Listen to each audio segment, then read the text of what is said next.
And good evening, ladies and gentlemen. Welcome to the Forbidden History Live. I'm your host, Dezert-Owl, and we're still testing our waters. We got a little late start and ramping up. And let me turn off the audio here. I'm getting,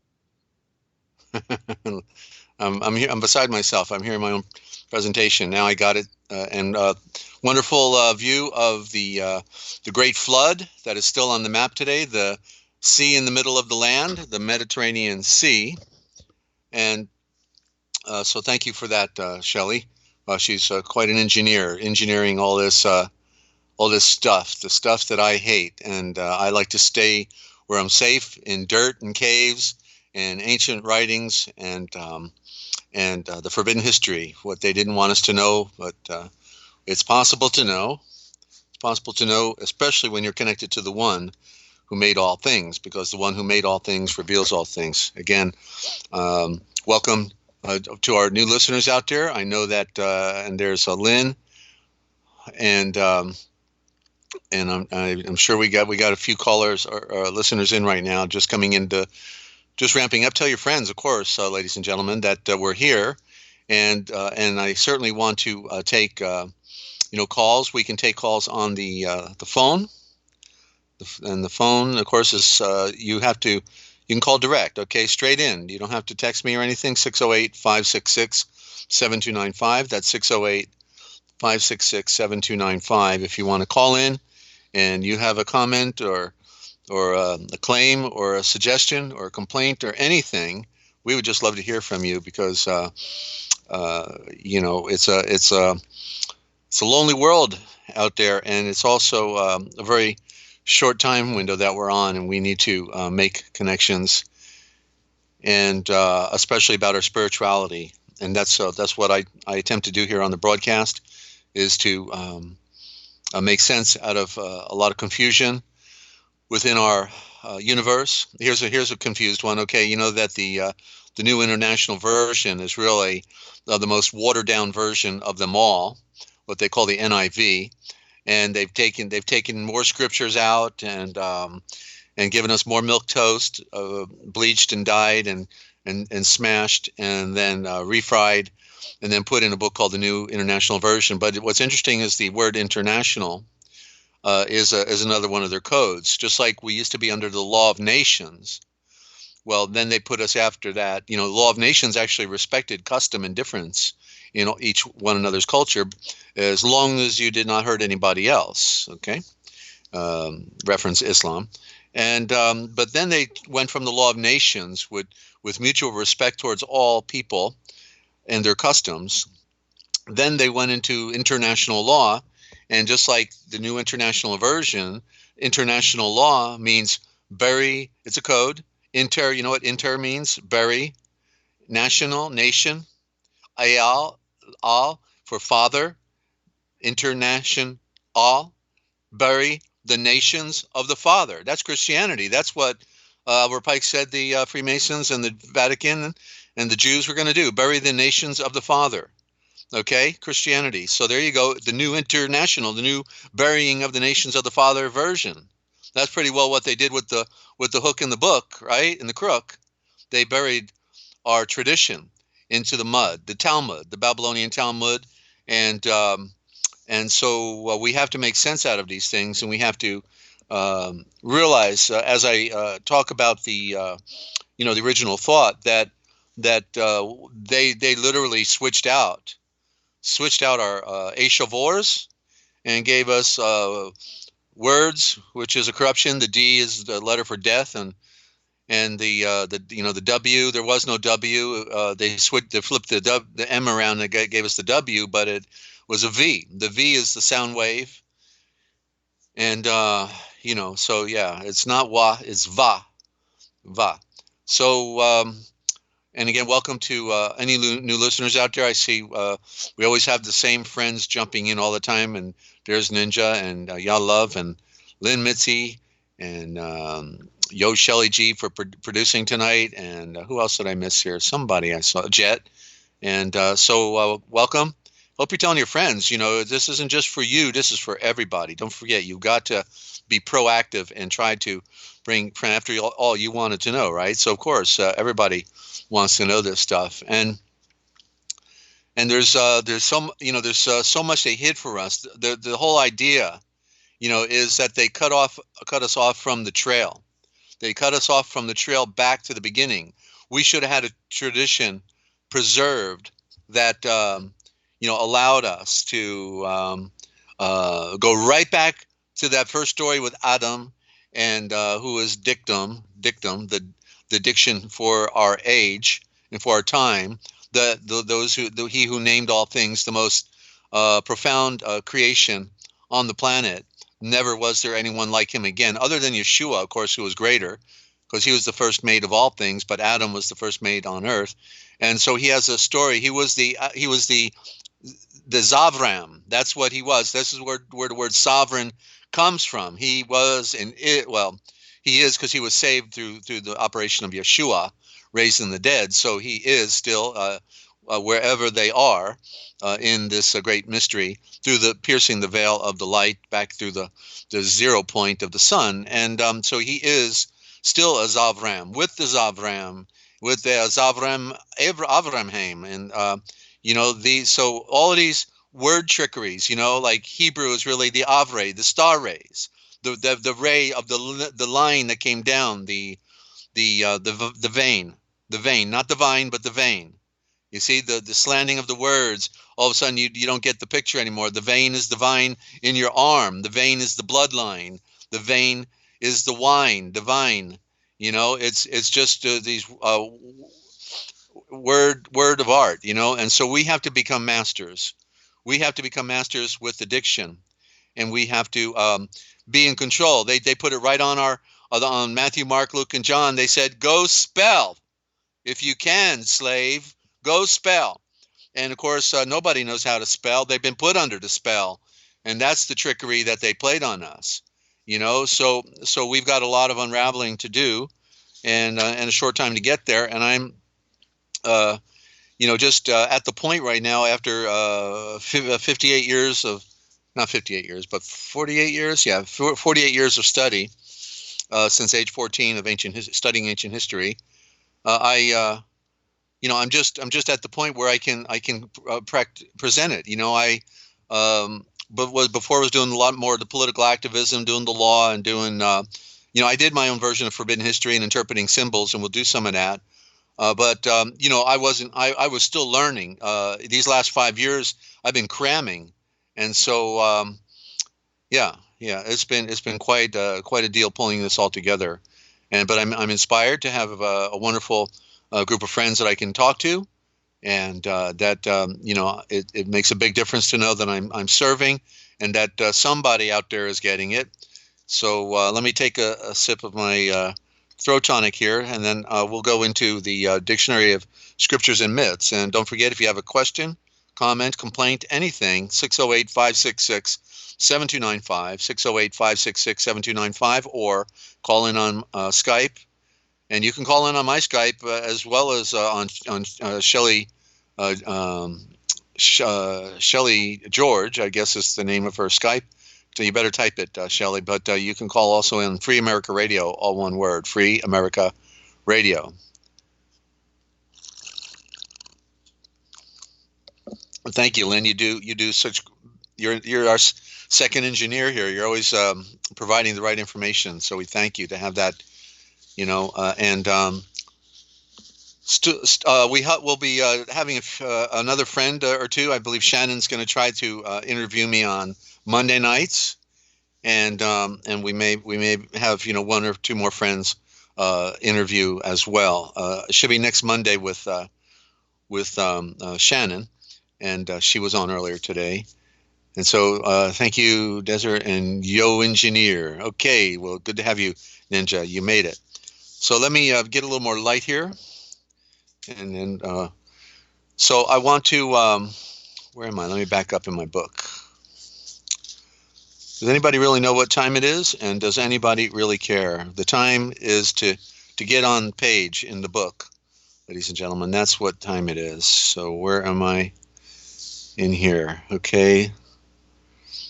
This is the son of the sun and Pitha. This was an interesting read. Okay, I'm going to read this. It's a bit of an interesting a symbol. The Karna, son of the sun, and Pritha, a symbol of self-esteem and personal dignity, produced by the spirit, which is symbolically the sun, acting through the natural order of emotion, Pritha. These are words I'm not even familiar with, and these are what we find in our dictionary, so I try to get the gist of it by reading the definition. And so let's see where it goes here. So Karna, hang on a second, I've got to do one thing.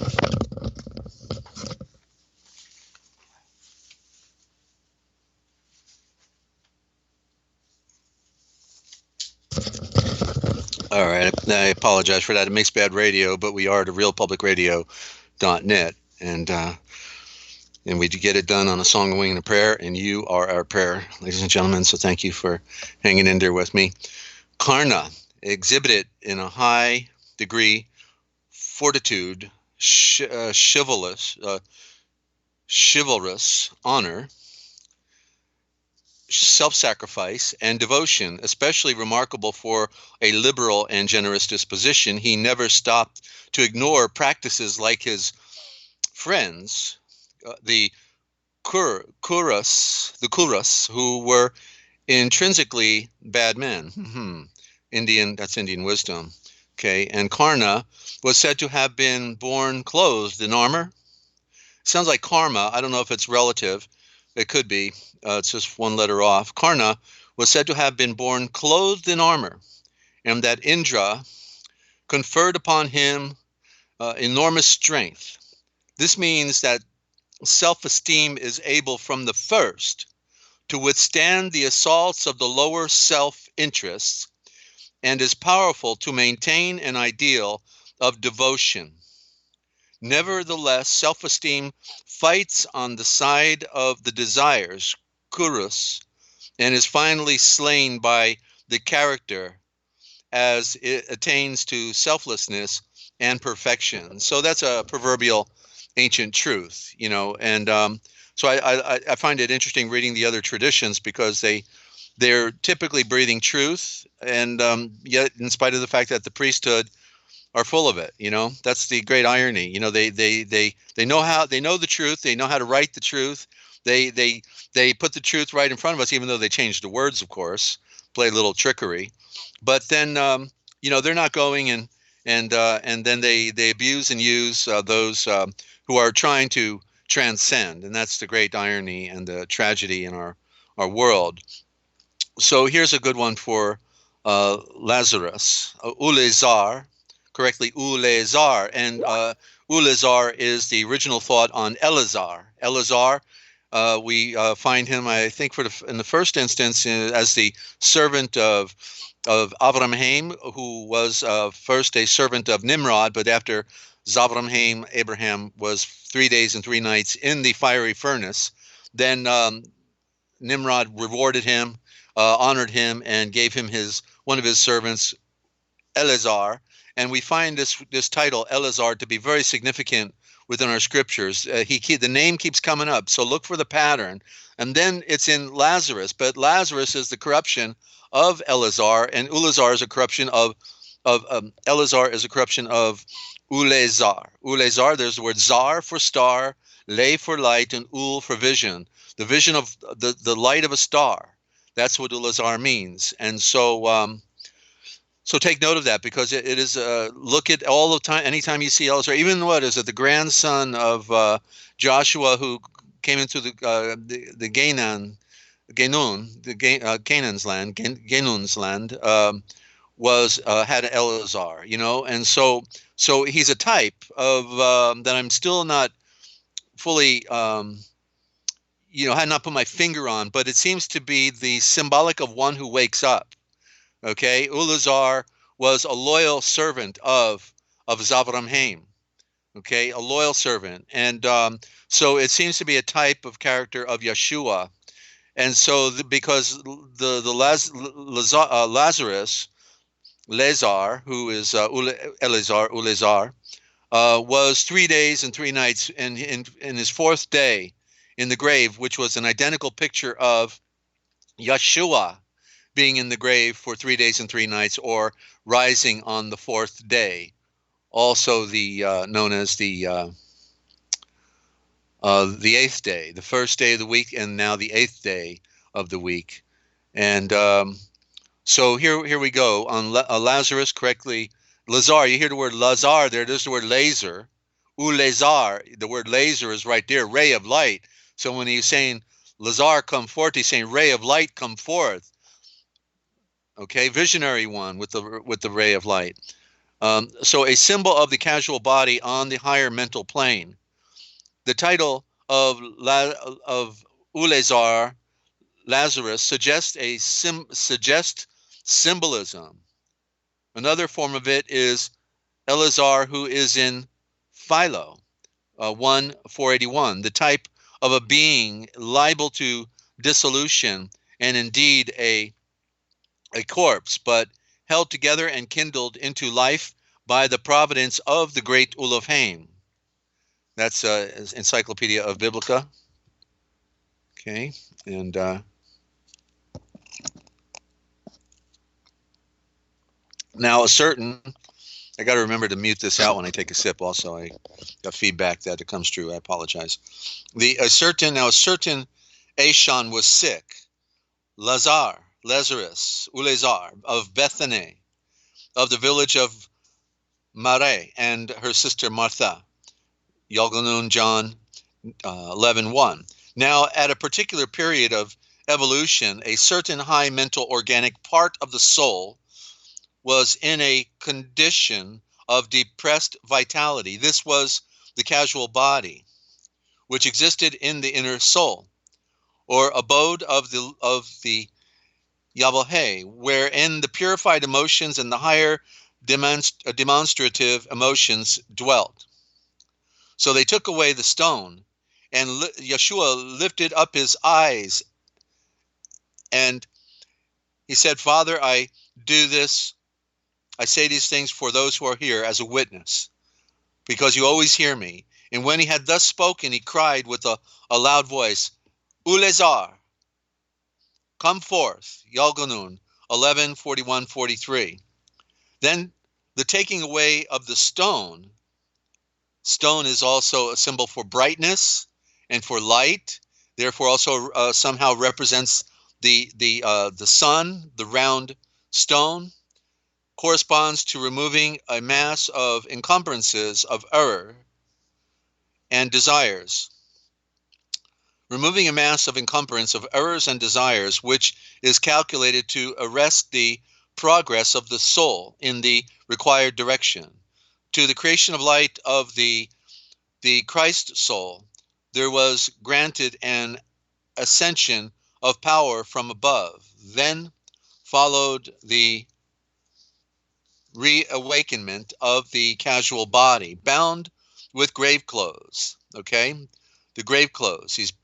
That is fettered by the limiting tendencies which have had the effect of causing its death, being bound to this world, in other words, and to death and burial.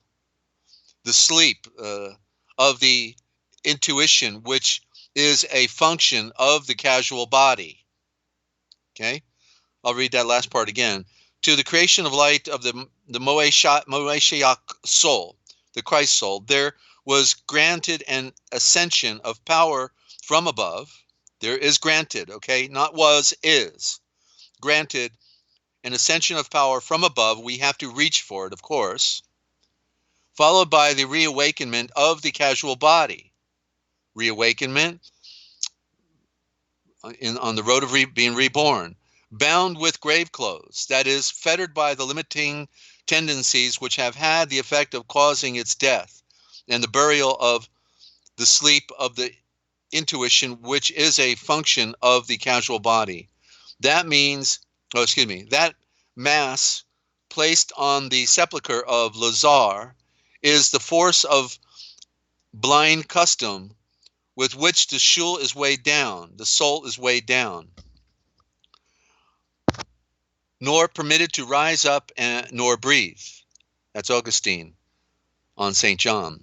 St. Augustine also says, Lazarus, going forth from the sepulchre is the soul drawing back from carnal vices, but bound, that is, not yet freed from pains and troubles of the flesh while it dwells in the body. Well, symbolically, of course, he rose from the death. He is still challenged. Of course, we are all challenged within the flesh, but that is expressive of him being second born. When he comes back from the dead, it's expressive, and therefore indicates the symbolically that he received the great breath of the wind and fire, the Holy Spirit. We're always still having to keep ourselves in check, and then if we fail to follow a discipline and to do the things that we are supposed to do, like reading, the scripture every day, and of course being on our knees at appointed times, and throwing off the things of the world, we could have a failure, and it could be a bad one, because once you have been given the gift of the Holy Spirit, the great breath of the wind and fire, one absolutely has to walk the rail, that straight line, and perfectly, and that is the objective anyway. And it's not like it's some burden, it is freedom. That's what it's about, the freedom to be risen from the death of this earth, to know that you know that you know, and to know that you have a communication with the one who made all things. You can't have a more powerful experience on earth. The face is covered with a napkin, for we cannot have full comprehension of things in this life, but it is said, loose him, for after this life the veilings are taken away, that we may see fascia to fascia. The Great Commission. And hence to the dead Lazarus, who was kept down by a great weight, it is not said, be thou restored to life, but come forth. Come forth, by which same rising again, which was carried on in the body of that man. It is signified in what way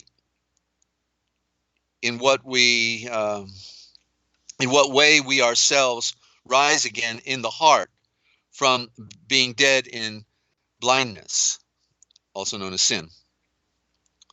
The healer in sunrise cried out at the sepulchre, Ulezar, and he that was 4 days dead arose. And so that's symbolic. The death, of course, is the death that we all have as the firstborn in this world that we have to rise from, okay? We are dead in the world, in the outer darkness, where it is crying and despair. He who stank in the grave came forth into the fresh air. He was buried. A stone was laid over him. In the darkness, the voice of the soul navigator, the Savior, burst asunder the hardness of the stone. And thy heart is so hard that the divine voice does not break it. So it seems. Rise in your heart. Go forth. Break through the wall from your tomb. For you were laying dead in your heart as in a tomb, and pressed down by the weight of the blind habit as by a stone. Rise up and go forth. Augustine on the Gospel of Yochelleg, John. And he that was dead came forth bound with bandages, feet and hands. This was symbolical of that Ashan man who had been bound in blindness, sins. Irenaeus, Against Heresies, Book 5:13. Now there was a certain rich man, and he was clothed in purple and fine linen, faring sumptuously every day. And a certain young beggar named Ulezar. There's that Eleazar again. They changed it. How come they changed it in the New Testament? To Lazarus. Ulezar was laid at the gate, full of sores, and desiring to be fed with the crumbs that fell from the rich man's table. Luke 16:19. The rich man is the lower self, or the character, the ego, which is satisfied with the things of the world and the pleasures of sense, Zensi. The robes of purple and fine linen are figurative and refer to the lower emotions and to the vehicle of the ego, that is, the etheric double and astral body. You are beside yourself. You need to become one with the one. The beggar Ulazar, Lazarus, is the casual body laid at the entrance of the earthly life. He is one who begs for the fruits of incarnation and is starved in regard to the opportunities with which the rich soul has in abundance. There is a treasure hiding inside of you. The sores signify conditions which on the physical side mean pain and suffering, but which inwardly correspond to spiritual growth. The desire to be fed is the eager wish to receive from the lower natures the things which the rich man could bestow if he would deny himself. The rich man is an invisible being, and so is the poor man.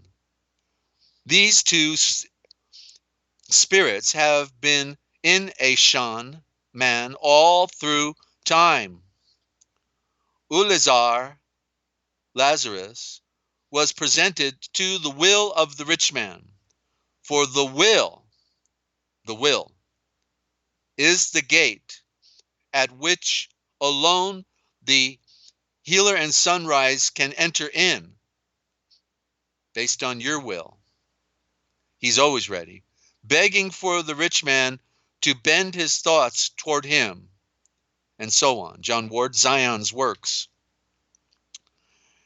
A Kshatriya cannot thrive without a Brahmin, a Zavram. There's the Zavram is the Brahmin, so the correct word is Zavram. We need a Zavram, right? So Yeshua, the Moeshiach, is our Zavram. Okay, so a Kshatriya cannot thrive without a Zavram, nor a Zavram without a Kshatriya. The Zavram and the Kshatriya, when associated together, prosper in this world and the next. This is from the laws of Manu. So we can see the types. They're similar. They just changed, in a different tradition. They're wearing different clothing, but they are the same conjectures. Or shall we say projectors? There we go, projectors. Yeah, not conjectors. Okay. A personality, Kshatriya, cannot thrive without an individuality, Zavram, nor an individuality in the casual body without a character type. We're told we have no goodness in us, right? There's nothing good in us. That it is, we put on Yeshua. Or as Shaul, Paul says, he has counted all things as waste so that he could receive the knowledge of Yeshua. A personality, character, Kashrita. Okay, I've read that already. The first thing that any true Eshan ought to settle with himself when confronted with an occasion for sacrifice is what it is he really has to give. It must be his best that he offers to the highest, not his second best.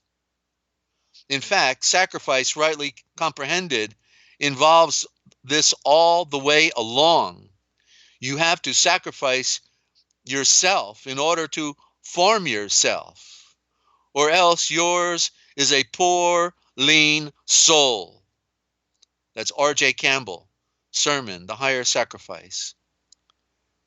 Dives offers crumbs, not his best. So Ulazar, Lazarus, was left a poor, lean soul. I know there's a lot more to this story, ladies and gentlemen, that probably has been lost in the transliteration of it. So it is profound. The story of we have two Ulazars here in our modern, and look at the when you see him, just do a concordant search in a concordance and look up when you see the names and read the story, and there are pictures to be derived from that. Only those miracles, however, let me just take a sip real quick. Stand by. I'm going to try my mute button here. So if you don't hear me in 10 minutes, you know something's wrong. Hang on.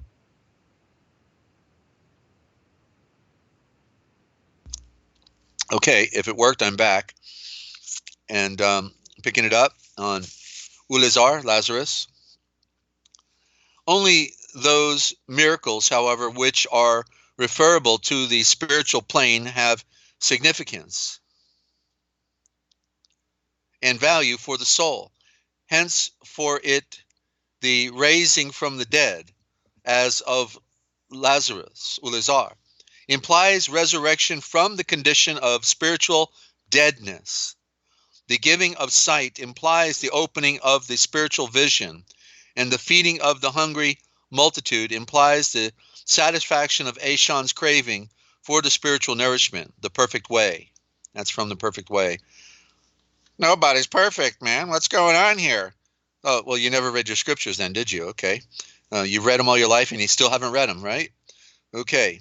Put on the perfection of light, ladies and gentlemen, and that is from the dictionary of the scriptures and myths.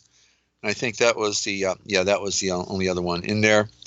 And so, Shelley, can we just go to a musical interlude for like 2 or 3 minutes, and then we'll be right back. I've got to attend to something. Yes. Engineer in my ear. Yes, okay, yes. Thank you very much. You're welcome. Stand by. All right.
And he's back.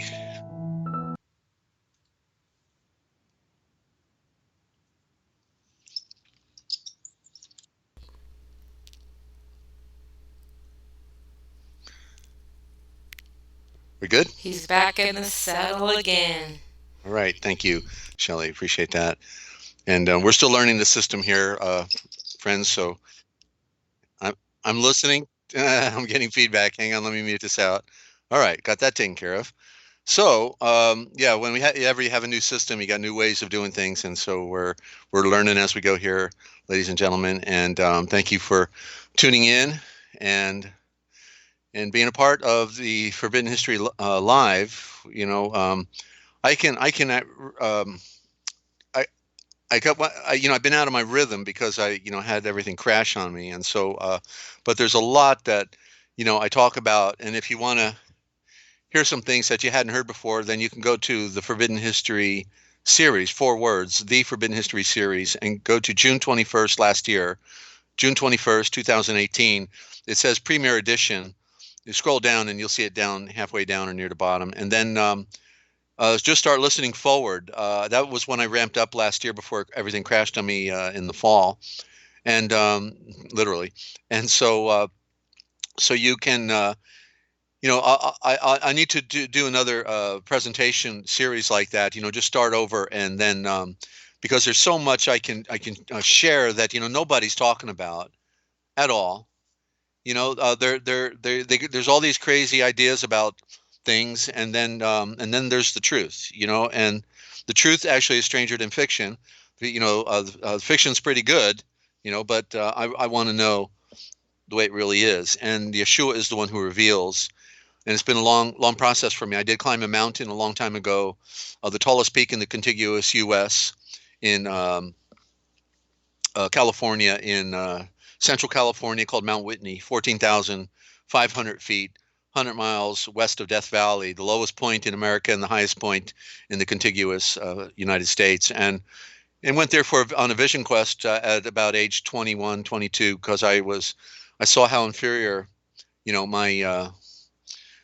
my world was, what my parents did or didn't do for me, that, they didn't hug me and kiss me or tell me they loved me. I was just pushed out of the nest, go roam the streets.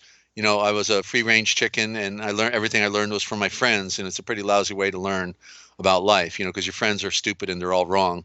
And so it's been a long journey of sifting and pulling things together. And so the grace of the Heavenly Father was with me. I was obviously appointed to this venue here, and the knowing that has been given to me. I actually remember being conscious in my mother's womb, sucking my thumb and seeing pink light. I remember that experience. And then and interestingly enough, I was born at 98 Wright Place, was the first place I lived for 5 years. Did I remember that address, 98 Wright Place? But then in 1998, when I fell victim to a government sting operation, laying on a concrete slab, looking at a concrete ceiling in 4 concrete walls, so the size of a closet, maybe a little bigger than a closet, walk-in closet, I realized that, wait a minute, 1998, what? No, 98 Right Place. Whoa, I'm at the right place? Okay. So he was telling me he was going to get me out. I ended up with the record for the longest case in West Virginia's history where they could not railroad me. They tried, but something just didn't work right for the enemy. Just like in our scriptures, when you know who you serve and who you are, and the victory stories that are there. That's why it's so important to be immersed in these stories, because they are the answer to your own deliverance. They can give you the knowing of confidence that the one who made all things is ever ready to save. The problem is me, you, I, ego, self. That is in the lower echelon of creation.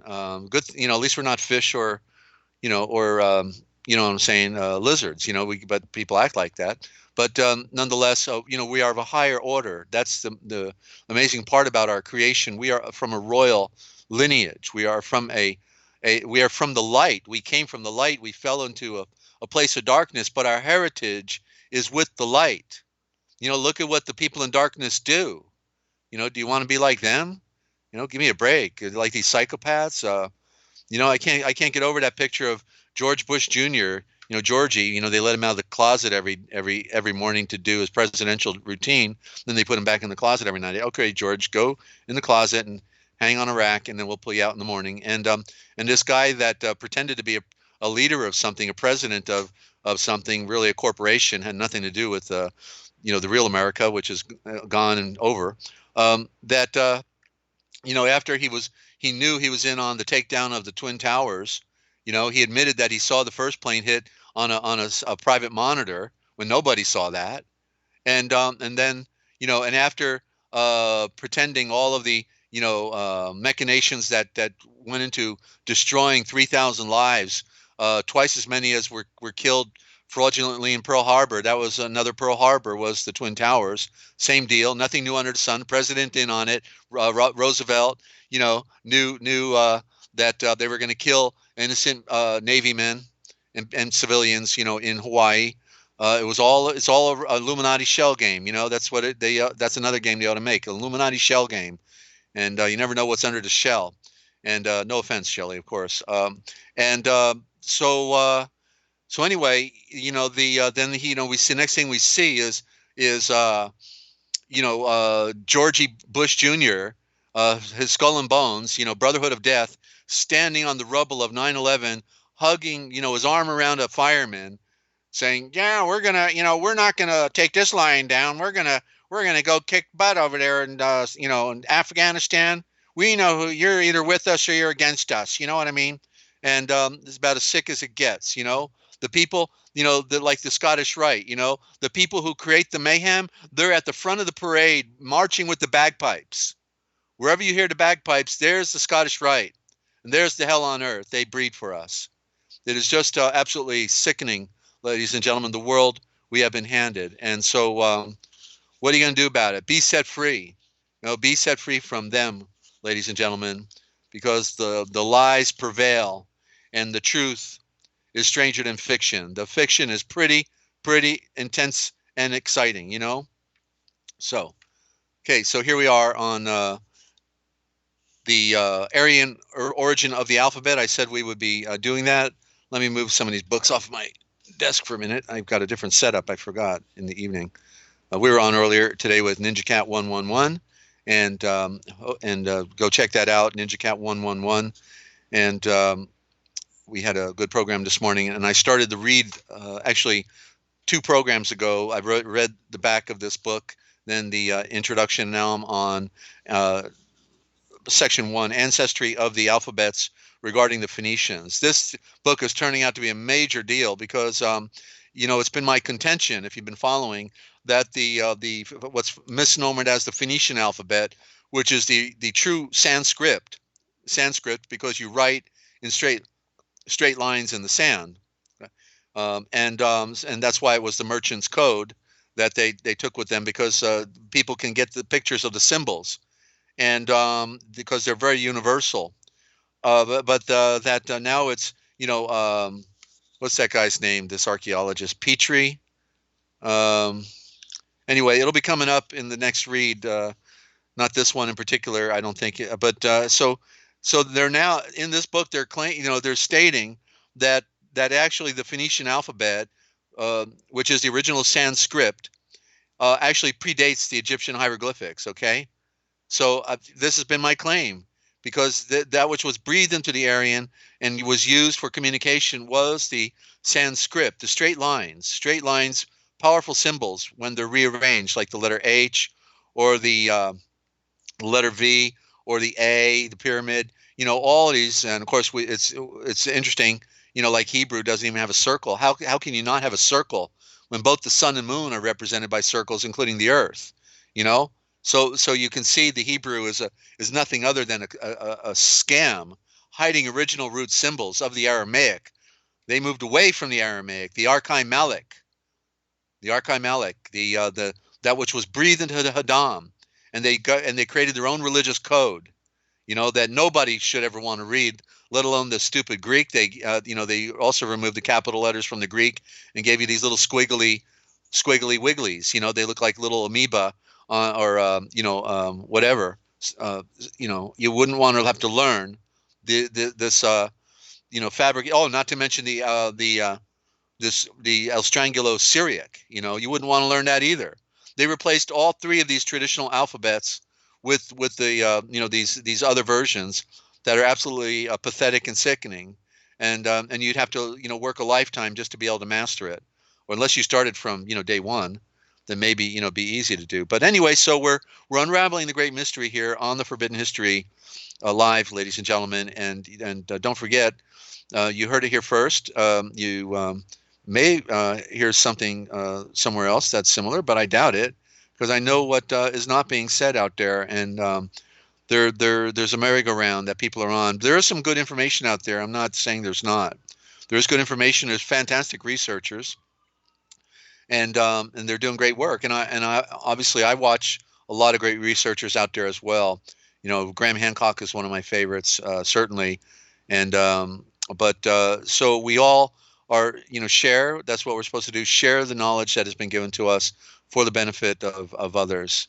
It's a short journey we have here on Earth, and we have to come to terms with our mortality, and mortality. Mortar means death, of course. Mortal means death. And because we are immortal. And so here we go. Chapter 1, Ancestry of the Alphabets regarding the Phoenicians. And let me just take a little bit more of my throat tonic and I'll be on it. All right. The vast majority, if not all, of the alphabets of the world are generally regarded as descended from one, the oldest known, the Phoenician, which in its non-reversed form, okay? Like if you had my dictionary, with a sample of the original thought translation project, and behind it are 100 pages, you will see where I define the word atom under A.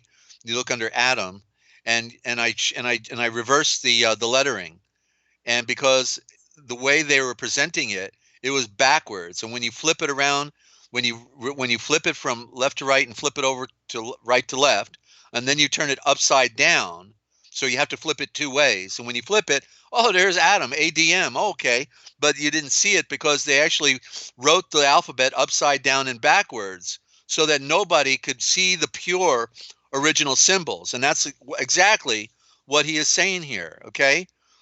Which is non-reversed, the Phoenician, which is non-reversed, the oldest known alphabet, the Phoenician, which is non-reversed from the Cadmean Phoenician, and is the immediate parent of our modern English and European alphabet. It is the immediate parent, the parent alphabet of our modern English European alphabet. We're talking about the capital letters. The name Cadmean, Cadmii,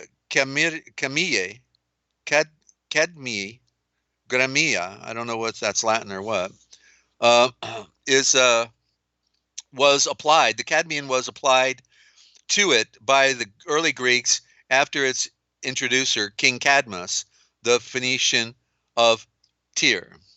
Okay, so yeah, naturally they're not going to give away their alphabets because it was their mother. It was their their law. It was all, so they would always switch the letters around, and they would do different things. And the trickery has always been going on, ladies and gentlemen. The number of apparently disconnected alphabets has been steadily reduced by modern discovery and research, and the further evidence elicited in this volume and in my Sumerian dictionary, I have to get that, disclosing the Sumero-Phoenician origin of the Egyptian Metzarem hieroglyphics and alphabet still further reduces them. The earliest known instances, I just got to check something off here. Stand by.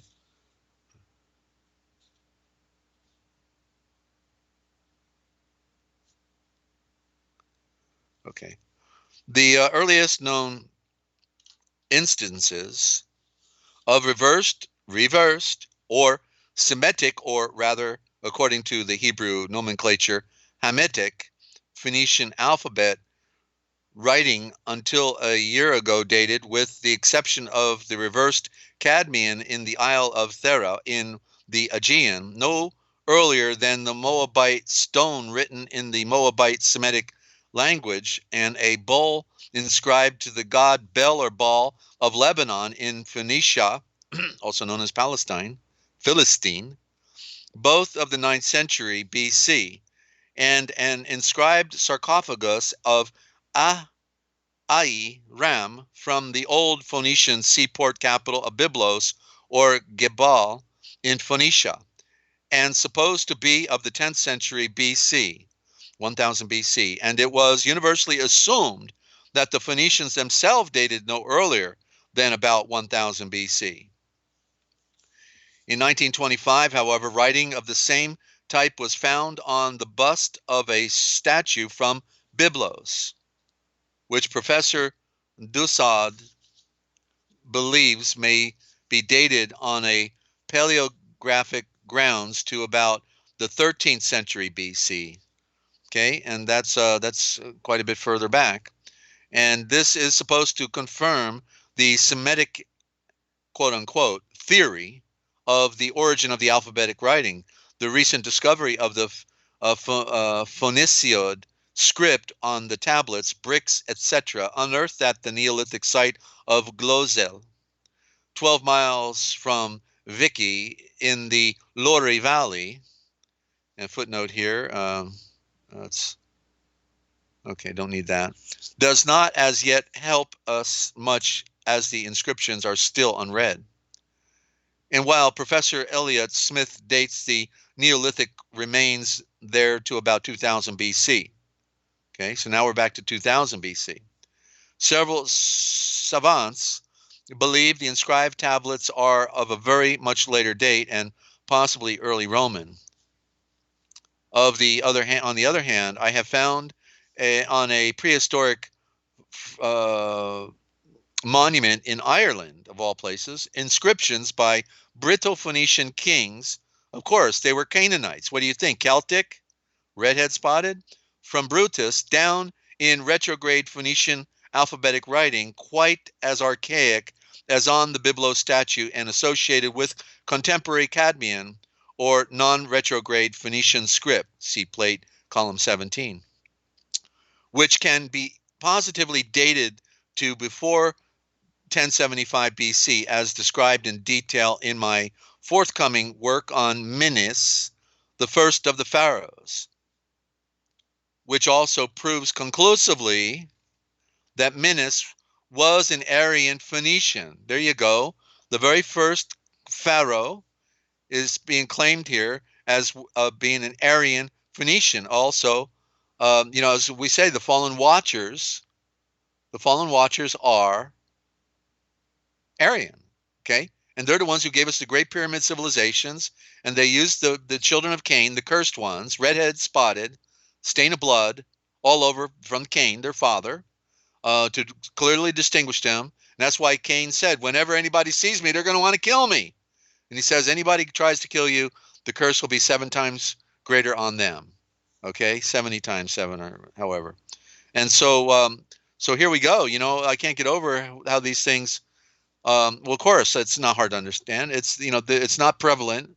It's hiding away, and we ultimately can discover the truth, and which also proves conclusively that Menes was an Aryan Phoenician, and identical with Manus Tusu, emperor of Mesopotamia, and that his father Sargon was a pre-dynastic king of Egypt. Whoa! These works are coming from over 100 years ago now. And so, the scholarship in the 1800s was really great. But then with our modern technology and all that, everything started getting manipulated more, with our technological age and the World War I, World War II, the bigger control over the slaves, regrouping, reorganization of the corporation, right? Got to reorganize. Okay, the slaves are getting free.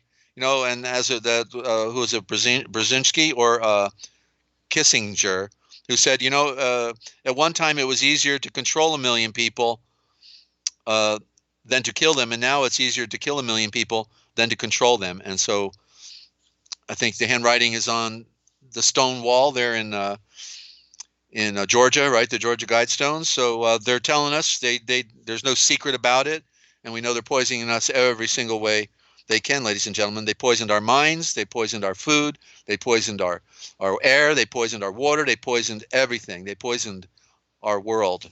And so we're in for quite a roller coaster ride. If you haven't felt the thrill yet, it's just hang in there, because you're about to. With their phony UFO and planned invasion of the world, with the giant motherships will be holograms in the sky. Then out will come the real anti-gravity craft that are underground based, and with their particle beams or ray guns, blasting away, burning the world down.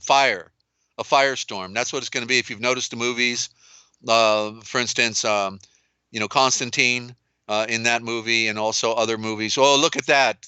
Shelley, are you on time or what? Huh? There you go. Man, I knew she was a good engineer, but I didn't know she was this good. Wow. And so, that they're just, they're really doing it, ladies and gentlemen. And we need to connect with our Redeemer, because that is the only answer. You know that. It's the only answer. And we have limited time, and they've decimated our scriptures. We had a library of scriptures, and it's gone. It's gone. Okay, only the fragments. We have a remnant. A remnant is like a yard or 3 yards of material from what used to be a mile long.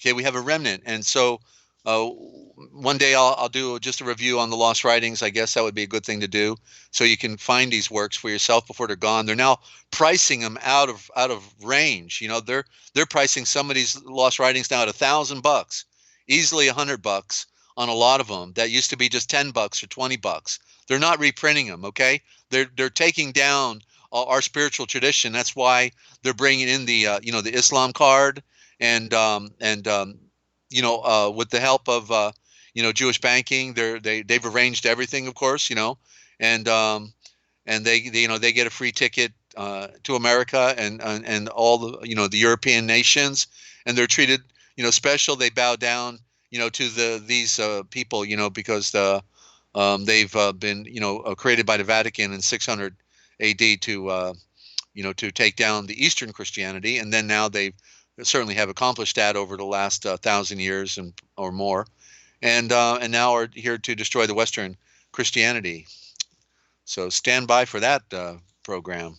Okay, so I wanted to read a sample from Josephus, and it is the concerning Isaac and the legitimate son of Zavramhaim. Okay, so this is what's interesting about reading Josephus, and you can get it through Christian Book Distributors. That's cbd.com. Christian Book Distributors out of Peabody, Massachusetts. You can get the book for like $10 or $13, and of course it's all been altered, just like all of our scriptures. The Balai Suds did their little trickery, so it's not telling the story exactly the way it originally was, but it's enough. It's enough for inspiration and enough for getting the picture, and we can compare it with our received scriptures, with our book of Genesis, and compare, and then get a better view of what had took place back then, because our scriptures are very limited in what they're telling us in comparison to what we find out when we read the books of Philo, the books of Josephus, and what have you. So I thought you would enjoy hearing something that you haven't heard before today. So on chapter 13 in Josephus, verse 1, now Zavramhaim greatly loved Yochelleg, Isaac, as being his only loved seed. Okay, Ishmael is out. That's the firstborn. This is the secondborn. Remember, we have to be secondborn, and this is being called his only loved seed. Remember, we talked about that word. Yeshua is the only loved seed, and so here Yochelleg actually represents in the flesh Yeshua, and he's being called the only loved seed. What a parallel! And given to him at the border of his old age by the power of Yahweh, who is the great Elohim. Okay, given to Zavramhaim. The youth also endeared himself to his parents still more by the exercise of every virtue. Okay, this was a special family. We hardly are given the real picture. Okay, but exercise of every virtue, what they knew, what Zavramhaim knew when he hung out there in Salem for 40 years with Noah, and Shem, Asham, who is Melchizedek, and who is really Yeshua incarnate in the flesh at the same time, and of course the other brothers. What he learned in 40 years at their feet from the time before the flood, the legacy, the story. It's beyond. You've been getting a slice of it here, right? But it's not clearly. It's all been covered under the rug now. Is what I'm trying to say. And by the way, Shelley, if you notice, I got a question on the board, because I can't look at the board and do this at the same time. Let me know we have a question, and I will be glad to entertain it. Okay, at least when I'm done with this here. Got it. And the parents are being zealous. Let me back up here. And he exercised every virtue and adhering to his duty, the duty of his parents, and being zealous in the paying of homage to Yahweh, who is the great Elohim. Zavramhaim also placed his own happiness in this prospect that when he should die, he should leave his Zan in a safe and secure condition, which accordingly he obtained by the will of Yahweh, who is the great Elohim, who being desirous to make an experiment of Zavramhaim's religious disposition toward himself, appeared to him, appeared to him, okay, and enumerated all the endowment and the enlightenment and the separation, the baruchim he had bestowed on him, how he had made him superior to all his enemies, and that his own son Ashiach, who was the principal part of his present happiness, was derived from him. And he said that he required this Zan, this son of his, as a sacrifice and a pure, anointed, separated oblation. Accordingly, he commanded him to carry him to the mountain of Moriah and to build an altar and offer him for a burnt offering upon it, for that this would best manifest his religious disposition towards him, if he preferred what was pleasing to the great Elohim before the preservation of his own son. Now, Abraham, thought that it was not right to disobey the great Elohim in anything, but that he was obliged to serve him in every circumstance of life, since all creatures that live enjoy their life by his providence and by the kindness he bestows on them.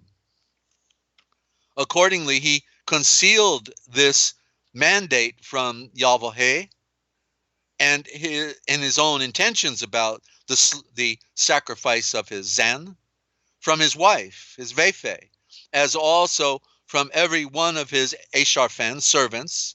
Otherwise, he should have been hindered from his obedience to Yahweh, who is the great Elohim. And he took Ashiach together with two of his Esharfen servants. And it's interesting, they're not mentioned here, nor are they mentioned in our scriptures who they are, but they are in the book of Jasher, being Elazar, Lazar, and Ishmael. Okay, they both went. So we have three that could have inherited the estate of Zavramhaim, who represents the son, the Brahman, Abraham, and only one is going to get the inheritance out of the three. And these are a picture of the three ages: the age before the flood, the age after the flood, then the end of the world. And Yeshua ushers in the age of golden light, represented by Jacob, Yochelleg, the seed of light. No longer seed of darkness, but seed of light. The second born, only alive. All the firstborn are dead in this final age. Continuing. And he took Ashiach together with two of his Esharfen servants, and laying what things were necessary for a sacrifice upon an ass. And he went, and of course everything was riding on the ass, right? Because ass is the creation. And that's what ultimately Yerul Shalom became, the ass. And he rode in on a colt behind the ass, not on the ass, but behind the ass. The ass was Yerul Shalom, Jerusalem. Now the two servants, Ulazar and Ishmael, went along with him 2 days, but on the third Dayel, as soon as he saw the mountain, he left them behind. You see, it's symbolic of the coming into the third and the golden age of light, of true sacrifice, of enlightenment, that he left those servants that were with him till then in the plain. And having his son, his Zan, with him, he came to the mountain. It was that mountain upon which Malek Tavat, King David, afterwards built the temple. Well, he was the architect, and his son Solomon, of course, built it. Let me get a clip here to hold my page back. Stand by. I want to welcome any new listeners out there. If you're tuned in for the first time, you're listening to the Forbidden History Live. I'm your host, Dezert-Owl. Stand by. And I hope you told your friends about the broadcast. After all, you wanted to know, didn't you? All right. So now, excuse me, now they had brought with them everything necessary for a sacrifice, excepting the animal that was to be offered only. Now, Yochelleg was 25, it says 25 years old. I contend he was 22 because that's the age of perfection. And I know they've changed everything to some degree or other, and they mess with the numbers. So 22 is the number of perfection, and that's significant. And so he wasn't some innocent little baby boy, a victim. Okay, I got the message on Ninja. So as soon as we do this, we'll have Ninja call in. And now he wasn't a little boy. He was a young adult, a young man. Actually, they considered them adults at age 14. So he was already a seasoned young adult and very disciplined, okay? So he was not a victim. He would be here, as we'll find out, a willing participant in the sacrifice. It's a powerful, beautiful story. And as he was building the altar, he asked his father what he was about to offer, since there was no animal there for an oblation, to which it was answered that Yahweh, who is the great Elohim, would provide himself an oblation, he being able to make plenty provision for the Ashan out of what they do not have, and to deprive others of what they already have, when they put too much trust therein.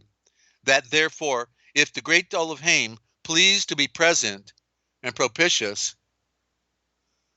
Okay, and I see Jet has a question, and I will answer that before we get Ninja calling in. Stand by on that, Jet. And I want to answer it properly. I can't answer it with a yes or no. So take note of that. And that the great Elohim would provide us an oblation, he being able to make plentiful provision for Ashan out of what they have not, and to deprive others of what they already have when they put too much trust therein. And therefore, if the great Elohim pleased to be present and propitious at this sacrifice, he would provide himself an oblation. As soon as the altar was prepared and Avraham had laid on the wood and all the things were entirely ready, he said to his Zan, my true and perfect son, I poured out a vast number of supplications that I might have you for my Zan, my son.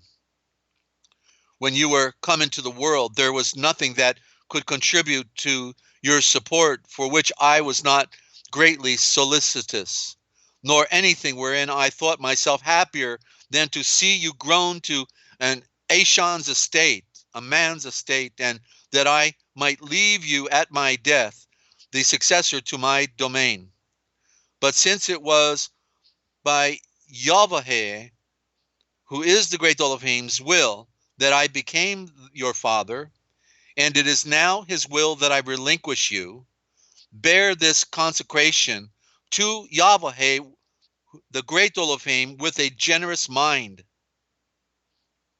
For I resign you up to Yahweh, who has thought fit now to require this example of honor to himself, on account of the favors he has conferred upon me, in being to me a supporter and a defender, a protector. Accordingly, you, my Zan, will now die, not in any common way going out of the world, but sent to directly up to Yahweh, who is the great Elohim and the throne of the Son, the father of all Ashan, beforehand by your own father, in the nature of a sacrifice. I suppose he thinks you worthy to get clear of this world, neither by disease, neither by war, nor by any other severe way, but which death usually comes upon men, but so that he will receive your shul, your soul, your essence, with the creation of light and pure and anointed devoted offices of religion, and will place you near to him, and you will there be for me a succorer, a nurturer, and a supporter in my old age, on which account I principally brought you up, and thought, and thou wilt thereby procure me through the great dole of fame for my comforter, you, instead of myself. And of course, what we have here is so powerful, because there's so much to the story. Like, my head is spinning right now with making sure I had a point I wanted to make, and the fact that here is the perfect sacrifice. He's voluntarily going. And we're going to hear what he says here. So now Yochelleg was of such a generous disposition, as became a son of such a father, and was pleased with this discourse, and said that he was not worthy to be born at the first, if he should reject the determination of Yahweh and of his father, and should not resign himself up readily to both their pleasures, since it would have been unjust if he had not obeyed, even if his father alone had so resolved. So he went immediately to the altar to be sacrificed, and the deed had been done, if Yahweh had not opposed it. For he called out loudly to Zavramhaim by his title, and forbade him to slay his son. When we read it in the other version, I think it must be in Jasher, we find that he laid himself out on the altar, and unlike the classic photographs of where he's laying on his back and he's going to be stabbed in the heart, that's not the way it happened. He actually laid down on his belly, and he extended his neck out beyond the altar, and was willing to have his throat slit in the classic way of sacrificing the animal, by slitting the throat. Okay, and he said, and he forbade him to slay his son. And Yahweh said, it was not out of desire of earthly blood that he was commanded to slay his son, nor was he willing that he should be taken away from him who he had made his father, but to test the temper of his mind, whether he would be obedient to such a command, as we know Yahweh was going to give his son as a sacrifice. Oh, and the point I wanted to make is that, see, the reason also that Zavramhaim could follow through with this is because they knew the story in the stars, the message in the stars that Bullinger so well brings to us in the Witness of the Stars, that Zavramhaim knew that the Moeshiach was going to be a sacrifice, you see, and so he thought it was his son who was supposed to be this sacrifice from this story that had been handed down from generation to generation. Okay, so it's a powerful account. It wasn't just like he thought he was going to sacrifice his son. He thought his son was going to be used to save mankind, the Moeshiach. You see, so it is much more than what is being presented here, but you get the narrative. Okay, you get the commentary right here that sets the record straight, because it is a fantastic story. He wanted to test his mind, because Yahweh knew he was going to give his son Yeshua, as the sacrifice, and not a Yochelleg, but he represents Yeshua in the flesh. Yaakov, his son, Jacob, represents the spirit, the seed of light. And I'll get to your question in a bit here, Jed. I'm almost done.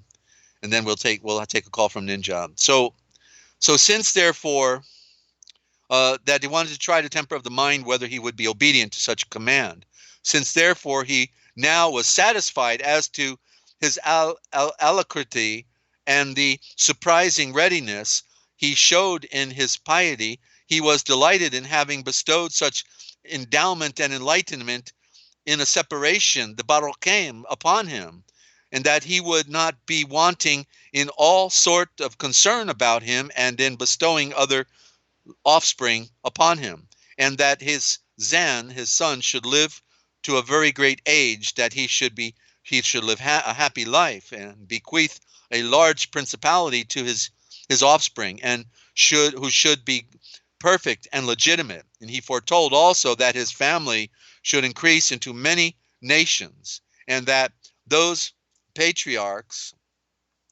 should leave behind them an everlasting title, and that they should obtain the possessions of the land of Genun, the garden at high noon, and be envied by all Ashan.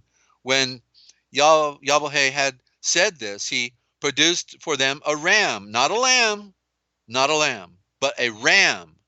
Okay, and that's why in our scriptures, when it talks about the Lamb of God, the L and the R are codes, and they switch them out. Like alien is Aryan, okay, Aryan is alien, L and the R, and so the Lamb is actually the ram. He's the Zavram, okay. So he didn't find a lamb in the bush; he found a ram because he represents Yeshua, the ram. He's the only one who could go be the sacrifice, who didn't flinch. You know, even his buddies were falling asleep. He said, "Stay here with me and pray with me while I'm ready to face my ultimate test." And they couldn't even stay up, let alone be with him. You know, like Kefe, who says, "Oh, I won't betray you. I won't betray you. I'm ready to die for you." And he said, "You ready to die for me? You're going to deny me 3 times tonight before the cock crows." You know, so what a story. You know, so the ram. So in Revelations, when he's called the lamb, it's the ram. Get the picture. He is the head of the tribe. We're the lambs. He's the ram, but we have to go from being lambs to rams because we have to have victory of light as well. Get the picture. It's a metaphor, and it's about our story, which did the ram, which did not appear before for the sacrifice, but then it showed up in the great mystery just after that. So Zavramhaim and Yochelleg received each other unexpectedly, and having obtained the promise of such great barokaim, endowment and enlightenment and separation, embraced one another. Well, I'd say this stands them apart. This separated them from all the rest of the race. What they were creating in their story, whoa. And when they had sacrificed, after they had sacrificed, they returned to Yochelleg and lived happily together. It doesn't really give the account of her death here, but she died at this point because he went from the mother to the father. This is also part of the symbolism in this story. And the great Elohim affording them his assistance in all things that they desired. They were connected, all of them, in this great legacy. So this is our tradition, and this is what they've been hiding from us. So don't forget, you heard it here first. And it's a forbidden history, what they didn't want you to know, but we tell right here. Of course we do, ladies and gentlemen. Somebody's got to do it. And so we've got a question from Jet. Where's that? Seed of light. Are we the seed of light?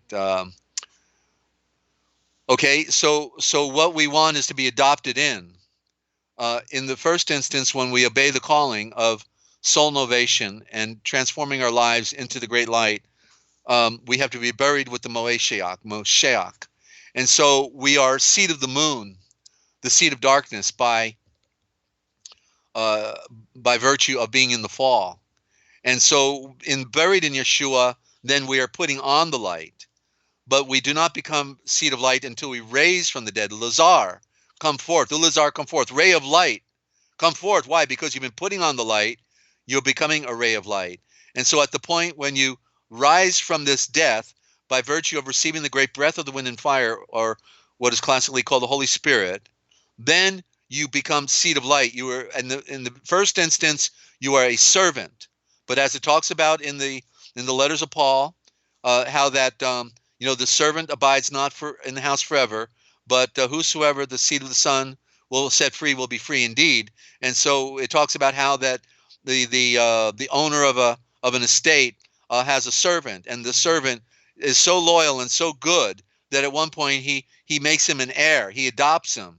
He adopts him into the tribe and makes him an heir. So going from a servant into a seed of light, okay? So it's a process of when the transformation occurs. So when did the followers, the first followers, become seed of light?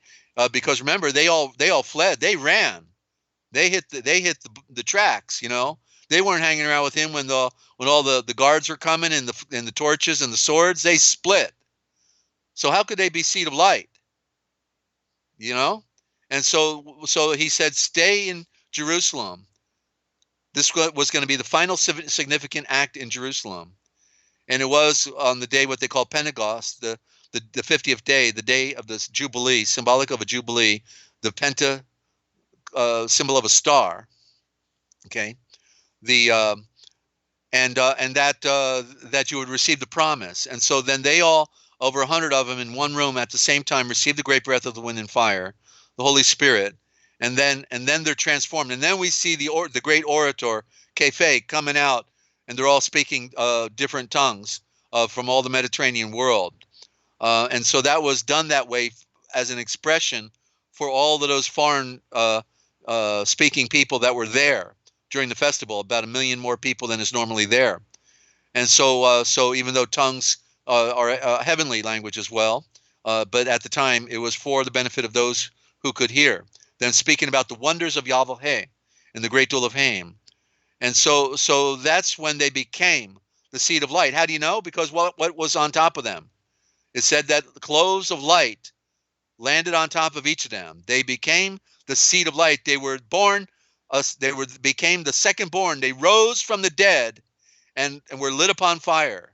And that's the moment you can know these things, but nobody talks about them properly. So virtually you can't know it because they've confused everything. They made everything so pathetic and stupid within these religious traditions. That's why I guess they call them holy rollers.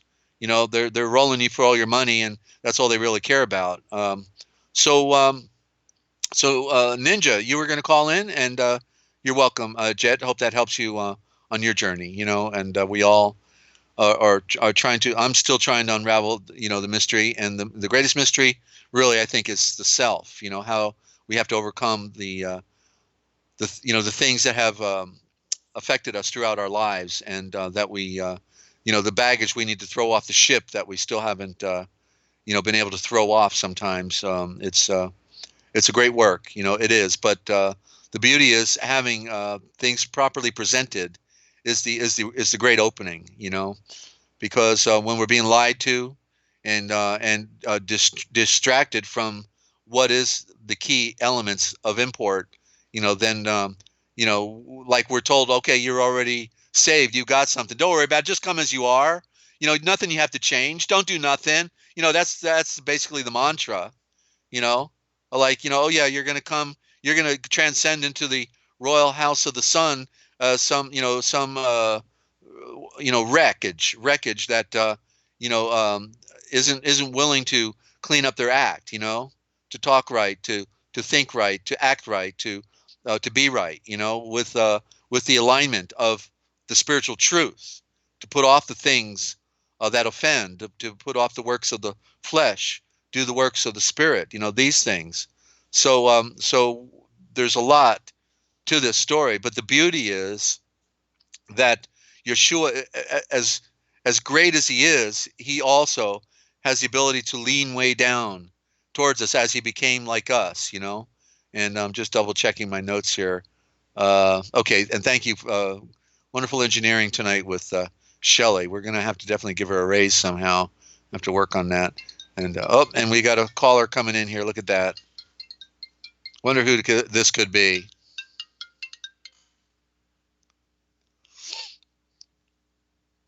And welcome to the Forbidden History Live. You're on the air.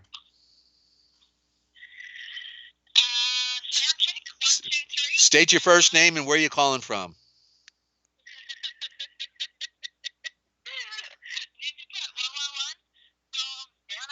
Well, I haven't talked to you in a while, Ninja. Good to have you. It's been a while, yes, is it? Yeah. Too long. That's true. As the world turns. Mm-hmm. Yeah. So what time is it? What? Go ahead. I'm sorry. Sorry. I just want to say before we get into it, thank you so much to you and our engineer and just my family. I don't know where to start. It's just so powerful and amazing. I experienced it just then. I was being extremely distracted. getting very frustrated because I just wanted to listen. So I asked for help in the chat, and it worked. And and normally I would have turned you down to deal with Mum, and would have missed, would have had to go back and listen. But instead, I turned you up, and just the words, the Aisha Wars. The message. I'm feeling the proof. It works. It works. And now I've got a moment to make a phone call. So Yeah. thank you. And thank you. I love you guys. And thank you. And thank you to Shelley for that audio check. She said we're coming in loud and clear. So that's good news. And there's that story. Did you enjoy the story with Avraham and Yochelleg, his son, and the sacrificial account? Mm-hmm. Yeah, that was amazing. I put Lars in the chat, and yeah, that was amazing. I'm getting my light back, and so thank you. I can't put things into words very well, but I can feel it and I can see it as I'm listening and watching. So yeah. Okay. Yeah. Okay. Now, thing I did. Go ahead. Well, I just want to say, Jet is saying that she can't hear you, and it's muffled, and so I don't know the problem. Is it the same with everyone? Give me on a scale of 1 to 10. Give me your count, and so we can assess this, what we're going through here. Okay, and please continue, Ninja. Because I can't go any closer to the phone. I've got you on speaker, and No, that's okay. You're okay. You sound all right to me, but something coming through the channels, is not perfect for Jet. So we're just getting an assessment from everyone. Love says we're at 10:10, and Shelley says I can hear you on YouTube. I tried it. It goes in, and then I lost her message here. Hang on. It goes in and out, but if you keep her right at the mic, it's good. Okay, so I got to hold it steady. So go ahead, Ninja. Please continue. When you were talking about my first real wow for today, which is when I started to feel better, and Mum started to settle down a bit, or I could deal with it better, was I was in the kitchen and I was multitasking, and Mum wanted me to be like in every corner of the house all at once, and you were talking about the Hebrew, how they don't have the O's, and that did it for me. Like it's right there. It's right there in front of their faces. Hebrew is the language that they refer to all the time when they're talking about the Bible, and we know what they've done to the Bible, and they always refer to Hebrew, and it's got no O's. Yeah. And, I'm just seeing it all now. It's like, wow, it's right there. It's right there. The truth is everywhere. Yeah. Yeah. As they say, as they say, they don't care what the answers are, as long as you're asking the wrong questions, right? And so we never get the picture. We just are fed their papal bull, and we take it in. And so just like if there's 5 letters in that Hebrew alphabet, if they end up at the end of a word, then they create a whole new picture with those letters. You got to learn a whole nother group of pictures that you wouldn't want to learn them in the beginning anyway. It's all a code. Exactly. Yeah. And that just brings me to another point. Like I was saying at the start of the phone call, it's all about Gimpy. Sorry. I'm not Gimpy. I'm Desert. You're Ninja. Nearly, okay. I've got the chat up on the PC, and Gimpy nearly typed something into it. That's a rough way to go, but please continue. And Jet says the audio got better. It's a little in and out, but it's a little better. Please continue. Okay, cool.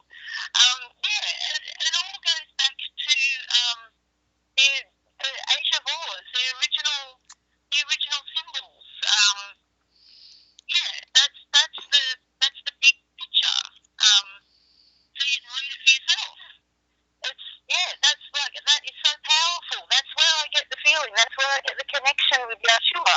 connection with Yeshua when I see it and I feel it, and sorry, I'm a bit tired as well, so I'm just very grateful, and if I suddenly burst into tears, that's why I'm grateful.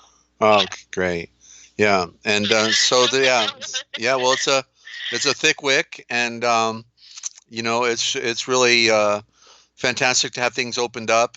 They continue to open up for me. It's I have my wow moments, I don't remember if I used to know it, if I forgot it, or if I'm hearing it for the first time sometimes, because there's so much to take account of, and that's why, of course, I have 40,000 3x5 cards with definitions, notes, and quotes.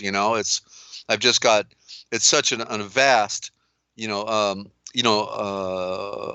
sea of our history that and then it's all been clouded and changed and altered and sacrificed and chopped up and cut up and buried, and every detrimental effect has ever occurred when we're supposed to preserve our legacy, but you see another group of people claim control of the earth, and so therefore we're the slaves, and therefore they're not going to let us know. That's why they go out of their way, to hide all the the remnants of these of this history, whether it's the technology or whether it's the alphabet, they just destroy the residual monuments, just like they did in Iraq, with the Gulf War. What did they do to Iraq? They decimated it, right? They decimated it, allowed the museums to be robbed and pilfered, blew up the other historical sites. They've done every dirty trick to destroy the remnant civilization of Iraq, which was also Babylon and Sumer and Susa, all of these areas of of ancient history. So what did they destroy? And plus they poisoned the place with depleted uranium, so that nobody will ever be able to live there properly again, because they're going to be having birth defects. So they're working. They've worked overtime always to hide the legacy. They know the history. They know the legacy. They claim it as their story. It's not our story. We're the slaves. We're just here, to be chewed and spit up, and as animals. So so the animals and the rabbits and the cattle, they don't care about the history. They're just eating their cut, chewing their food, and having sex, and that's all they do. They chew, eat their food, have sex, and eat their food and have sex. Because that's all animals are supposed to do. And they're not. That's what they claim we are in the Babylonian Talmud. We're not people. It's not murder to murder us. We're just cattle, the capital, the head count, the property. And so and they hate our guts. They absolutely. Yeah. That's one I really don't like. Even saying cannon fodder. That's what they think of us. Yeah, there you go. Food for fodder. Yeah. Fertilizer. In other words, fertilizer, right? That's what the people on the front line become. Fertilizer for the earth. Yeah. Well, but it's not working, Desert, because you are proving that. They can't win. They can't win. It's not possible. So no, they're losers. They're losers. They are DOA. We are aspiring. We are going up into the clouds on the Mount Zion, and so we have to. So that's what this, of course, the Forbidden History is, producing here is the true, like we read in Josephus, the another account that most people don't have the incentive or the time or the inspiration to get the book of Josephus. Nobody's been talking about it. Nobody's telling it. And then when we read it, we find the other pieces of the puzzle that have been taken out of our scriptures. If we read the scriptures, then why don't we want the whole story? Why don't we get the whole story so we can properly define this message that is being presented to us through our scriptures, when they've abbreviated them, when they've sliced and diced them? The Masorites, the Egyptian Jews out of Switzerland. who killed our scriptures. You know, they brag about them like, you know, they're preserving the truth. Why would they preserve the truth for us when they hate our guts? You know, why would they give us a version of the old covenant? You know, so yeah. Exactly. I just, you just made me think of, you know how the mass media, they're all reading from a script. It's all a big, sorry for saying the word, but one big show. And you get the people that follow the Bible, and they do exactly the same thing. They, like, around YouTube, they read from a script, like they put Bible quotes all over the comment sections and things, and it's, script. There you go. I just saw that. Yeah. I just saw that, did it? Yeah. Well, they write the script, you know, and So I'm reading the Aramaic 5 books right now of the the 5 books of Moses, which means the cosmic book, the book of the cosmos. That's what it means, because Moses, Moishe didn't write it all, because it's a component of several different works, but everybody buys into whatever they're told rather than investigate.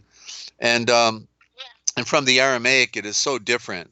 It is so different. And this is the one out of Australia I had mentioned to you that, yeah. That one. Yeah, so it's highly worth getting, you know. It's absolutely worth getting. And anybody can get a copy off of the internet, but I'll give the name of the book again real quick for anybody wanting to find it. It's called The First Century Aramaic Bible in Plain English. Okay, and of course they use the word Torah in the title, but they don't have everything right, but that's okay. The First Century Aramaic Bible in Plain English, the 5 books of Moses. And so let me see the publisher, I can tell you that. Okay, it's translated by Reverend Glenn David Bauscher, Bauscher, and it's Lulu Publishing. So Lulu, I think, is an internet publishing company. Copyright 2014. The great introduction. They're not correct on everything, but it's hard for anybody to be correct on everything. But nonetheless, with some of the problems I saw in the introduction, I was skeptical. But then when I started reading the translation, wow, it is really a fantastic comparison. They really got some things. I know they got it better than what we have in our other texts. Okay, so the Aramaic proves out it is superior to the Hebrew or to the Greek Septuagint. You know, yeah, it is, because the Aramaic was first, and that which is first is superior. Aramaic is a more beautiful word too, and original thought. I just see beautiful words, beautiful HMOs, and the word Aramaic shows that. Yeah, and the word more correctly is Archai-Malek. The Archai-Malek means the archives of the royal message, or the mother's tongue. There's more. Yeah, there's a lot more in there. Mal is mol, meaning the center. It's at the center of creation. Did you hear that? What? We're getting that weird electrical interference again. Wow, we must be getting nerves. They're sharpening their swords again, right? Okay. Yeah. All right. Yeah, how's it sharper though? Yep. Okay. Well, very good. And what time of day is it over there? It's 12:44 p.m. and it's hot and muggy, which is ridiculous. Right. It's hot and muggy. Yeah. And you're calling us from the future? You're in tomorrow, right? I'm calling from the future. Yes, I am. Okay. Let me think what day it is. It's Monday over there. It's Sunday over here. It's Monday. Yeah. Right. Yeah. Okay. Monday the 22nd. Right. So. Yeah. Okay. Well, Ninja, I sure appreciate. And when are we going to be back on your program? We're going to be back on the Forbidden History Chronicles. 10 a.m. Desert Time, Eastern Standard Time, US, on Wednesday and Sunday. All right. Yeah. Okay. Well, that's great. I appreciate your efforts and also sharing, hearing what you're going through down there as well. It's a good comparison to compare your experience in Australia with what we're going on up here. Basically, it's the same deal, and the extreme, the weather whiplash, and all that stuff going on. It's there's nothing you got that we don't have here. It's but we're just getting the big grey clouds starting to drift over today after not having any for a while. So I'm expecting a sudden cold change any minute. Okay. Yeah, it's hot. We're warming up over here. Okay. Yeah. Okay.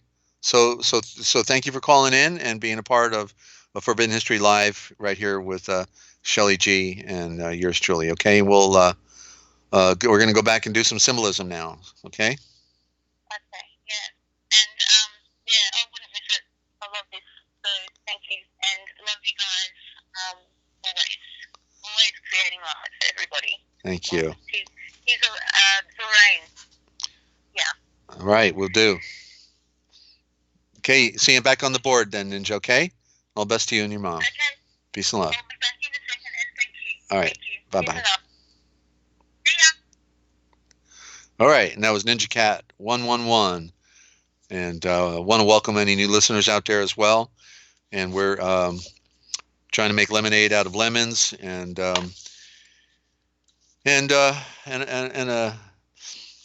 try to pull together the great mystery of our existence down here, which it's quite a roller coaster ride, and a lot of decimation going on. They're destroying our world. It's almost over. And look at those lemons. Oh, geez. What do? I just have to mention something and then immediately it pops up as a picture? How did this happen? Whoa. Look at those lemons. So they could take away, if I put them on my eyeballs, they could take away my my droopy eyes, right? Okay. So we're in symbols, and taken me 40 years to read these two books, the Dictionary and the Encyclopedia of Symbols, but I'm right at the end now. Dictionary of Symbols by Surlot, originally done in Spanish out of Spain. And I wanted to read the definition of Chronos. And by the way, you can call in also on Skype. I've got Skype, Free America Radio, all one word. Still says Kingsland, Georgia, but I'm actually here in Millersburg, Ohio. And not for much longer, though.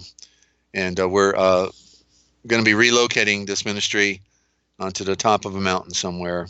And so we'll so grateful for our engineers because we're packing everything now. But so we're on the definition of Chronos. By Chronos, we mean here not so much the general symbolism of Saturn as those. Shelley's having too much fun. I can see that now. As those images of time which originated in Oriental thought and which were so common in the lower Roman Empire. He is sometimes portrayed with four wings, two of which are outspread as if it were about to take flight, and two are lowered as if he were resting. And I remembered the classic image of the Pazuzu in The Exorcist, right at the beginning in Iraq, of all places, and that very hideous-looking creature with a giant sexual organ at the same time. But that was the Pazuzu, and certainly he's a classic to this description here. And this is an allusion to the dualism of time, the passage of time, and ecstasy, transport behind or transport beyond time. And it's interesting. It's relating Chronos to Saturn because Chronos, the corona, is actually reflective of the sun. So it's a little confusing, but they speak in code in here as well, and you have to really be up on a lot of the deepness of these issues because the occult, as they do in this book here, assume you must know certain things, and they speak in a certain way where you've got to be a deep study here. You'll miss it. So sometimes he was also depicted with four eyes, talking about Chronos, four eyes, two in front and two behind. This is a representation of simultaneity and of the position of the present between the past and the future, a symbolism comparable with the two faces of Janus. More characteristic of the general symbolic meaning is the Mithraic Chronos, a deity representing the infinite time, derived from the Zervan arcana of the Persians. He has a rigid human figure and sometimes is bisomatic, a human body with the head of a lion. But when the head is human, then the lion's head is located on the breast. I guess like as a shield. The trunk is enclosed in the 5 folds of an enormous snake. There's the coiled snake, and again denoting the duality of time, the passage of the time intertwining with eternity, which, according to Macrobius, represents the path of the Elohim along the celestial ecliptic. The lion, which is generally associated with sun cults, is here a particular emblem of destructive and all-consuming time. It occurs in this sense in many representations of Roman as well as medieval funerals. And then one more short one, the crook, the hook or the hook staff is a pastoral attribute in the church, we'll use that word, and a symbol of faith, we'll use that word. By virtue of the sigmoid, go look up sigmoid, S-I-G-M-O-I-D, sigmoid significance of the hook. It stands for divine power, communication, and connection. Because of its spiral form, it is a symbol of creative power. There's your Fibonacci sequence. Okay, and then we'll be coming up, I'll be reading the symbolism of the cross. That'll be, oh boy, that's a big definition too. So, okay, so there's a symbolism right there. I think I got one more. Let me turn the page. I think I got one more here. Okay, yeah, because we did the crook, I wanted to do the staff. And so we have one more definition on the staff. Don't forget, it's never too late to call in. Love to hear from you. And maybe you're trying to figure something out. In fact, it seemed to me that, Jet, when you texted me, you had a question that you wanted me to talk about. What was that? You want to type it there, and I will be glad to comment on that while I'm reading. I can't remember, but maybe you'll remember what that was. So the staff has a double symbolism as a support and as an instrument of punishment. As regards the first, Fraser notes that the ancient Mitzrayim, pseudo-Egyptians, held a festival after the autumn solstice, which they called the Nativity of the Sunstick, the Nativity of the Sunstick, because they supposed that as the day grew shorter and the sunlight weaker, the sun needed a stick for support. Dali has revived the mythic staff in the form of crutches, which are a recurrent theme in his paintings, the use of staff symbolism, both among the ancient Mitzrayim and in a modern artist such as Dali, exemplifies an elementary principle of symbolism, the correlation of the interchangeability of the material and spiritual aspects of a given situation. As a weapon, it is symbolically identical to the club, the royal weapon. That's a royal weapon, all right. Oedipus kills Laius, whom he does not know to be his father, with a blow of his staff. And of course, I remember now reading that the other day with Ninja, and is that right there is the story of Cain killing Abel. Little did he know he was killing his father. And so, yeah, it's a lot to interpret in these mythologies, you know, and to I got the classic Smith. Smith did the classic on the Greek and Roman mythology. Smith also did the Bible dictionary as well. So he did the classic dictionary on the Greek and Roman, and then one on the scriptures. So all from the 1800s. Highly recommend you check them out. So let me look back in the book here. I don't know if Jet, don't you? I was sure that you had something you had asked me here. So let me back in here and look real quick. Okay. But it may be on tail horses. Okay, backing up here. I think I found it. Tartar. Oh, okay, Tartar, Aria, and Ariana. Do these have any connection to anything? Is this mentioned in the Bible? Are they extraterrestrials? I really don't know what to believe regarding ETs. My thought is no, but we hear so much about it. Tarian, spell check, changed words. Aryan. Okay. So, well, okay, there, you're posting it there. Do these have any connection to anything? Tartar, Ariana. And do these have any connection to anything? Is this mentioned in this Bible, or are the extraterrestrials? I really don't know what to believe. Right. So ETs, extraterrestrials, I think there's life on other planets. I think there are so many stars and galaxies in our universe that I think that nature dictates that that there's potential life on other planets. What level or state they're in, primitive or modern like ours, who knows? We can't know. Okay, but we can presume with the duplication effect that we find within nature, as we talked about the sporum, right? That millions and millions and millions go to, like planets, go to have life and to merge with the egg in the woman, but only one out of millions and billions makes it. So the same with the number of stars. Out of the millions and billions that are out there, certainly there's a very likely life on other planets. But the question is, can we go there?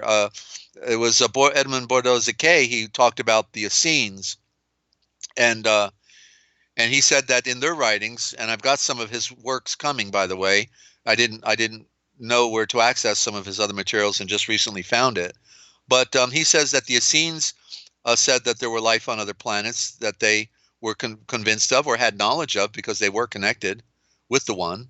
But they said, but that we could never go to each other's worlds, that we're in our own envelope, and that we could only be one with them by being one with the one. That's how we become harmonious within our nature. That we all, no matter what planet we would be on, certainly the conditions would be the same. That we have to identify with our true nature, being a spirit, and get right. With the light. So when we talk about people going from one planet to another, well, we've got a major problem with the radiation of space. It's a harsh environment, and Werner von Braun, okay, the NASA V2 rocket SS Stormtrooper mass murderer, wanted to be a family man, on his deathbed after he comes to America in Operation Paperclip.